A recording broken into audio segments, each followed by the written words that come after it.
Hi friends, welcome back to my channel Chinnu talks. ఈరోజు మీకు thumbnail చూస్తేనే అర్థమైపోయి ఉంటుంది రెసిపీ ఏంటి అనేది. ఈరోజు వీడియోలో అయితే సొరపెట్టు కూర అయితే తయారు చేయబోతున్నాను.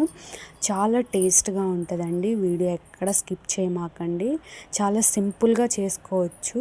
కష్టము అనుకునే వాళ్ళు కూడా ఈజీగా ప్రిపేర్ చేసుకోవచ్చు. నేను కూడా అలాగే చేశాను.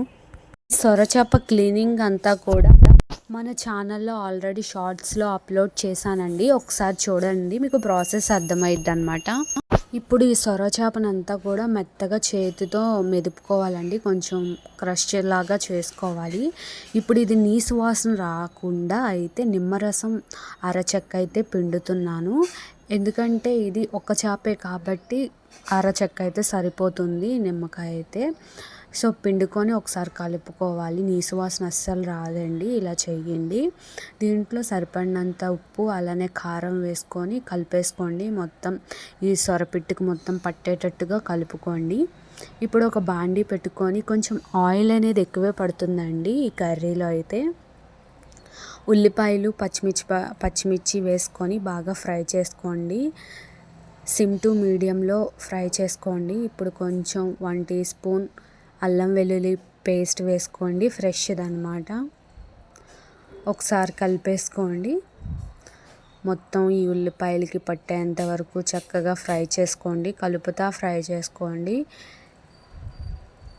ఇప్పుడు 1/2 టీ స్పూన్ వరకు పసుపు యాడ్ చేసుకోండి.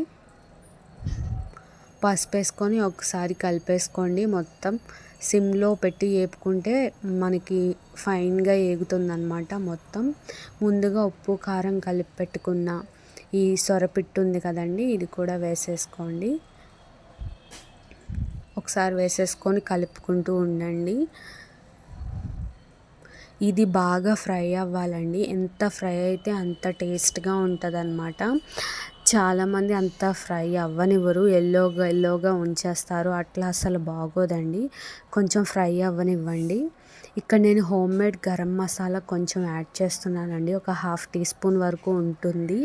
ఇది చాలా బాగుంటుంది. ఫ్రెష్గా అప్పటికప్పుడు వేసుకోండి. ఏ నాన్ వెజ్ కర్రీస్లో కన్నా కూడా చాలా బాగుంటుందండి ఈ మసాలా. నేను ఒక వీడియో చేస్తాను కంపల్సరీ.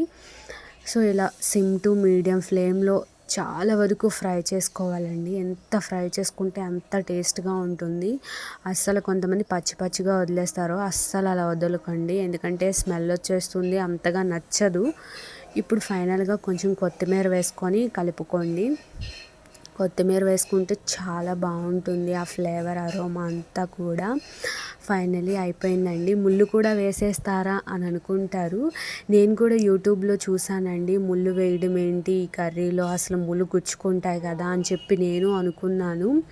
ఇప్పుడు ఒకసారి అన్నంలో పెట్టుకొని అలా కలుపుకొని తింటుంటే అస్సలు ముళ్ళు అనేది ఏం గుచ్చుకోవండి. నార్మల్ ఫిషెస్లో ముళ్ళులాగా అయితే అస్సలు లేదనమాట. నార్మల్ చికెన్కి కరకరలు ఎలా ఉంటాయో అలా ఉంది ఆ ముళ్ళు. నేనే ఆశ్చర్యపోయాను అనమాట, ఇలా ఉంటుందా అని చెప్పేసి.